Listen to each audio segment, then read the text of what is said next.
சுந்தரவல்லி அம்மா வந்து மறுபடியும் அவங்களோட வேலையை ஆரம்பிச்சிட்டாங்கன்னு தான் சொல்லணும். ஏன்னா நந்தினிக்கு எப்பயும் போல கெடுதல் பண்ணுறதுக்கு வேலையை ஸ்டார்ட் பண்ணிட்டாங்க.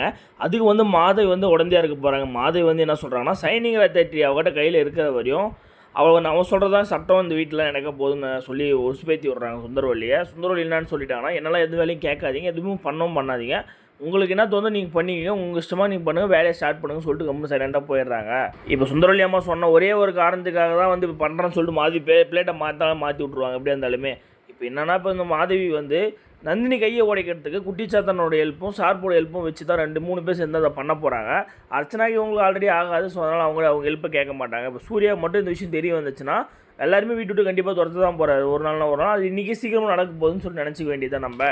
இப்போ நந்தினி வந்து என்ன பண்ண போகிறாங்க, இப்போ இங்கிலீஷ் கற்றுக்கணும்னு சொல்லிட்டார் சூர்யா. அதுக்கான எஃபெக்ட் பண்ணுவாங்களா பண்ண மாட்டாங்கன்னு சொல்லிட்டு அவங்களுக்கு தான் தெரியும்.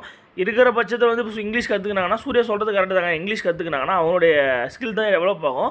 கம்பெனியில் உட்காந்தாங்கன்னா அர்ச்சனா அடித்து வரது ஒரு நல்ல ஒரு இதாக இருக்க போகுது அப்படின்னு சொல்லிட்டு சொல்லலாம். அப்புறம் அருணாச்சல ஐயாவுக்கும் வந்து கொஞ்சம் பெருமையாகும். மருமக வந்து நம்ம கம்பெனியில் இருக்கான்னு சொல்லிட்டு அவங்களுக்கு ஓரளவுக்கு பெருமையாகும்.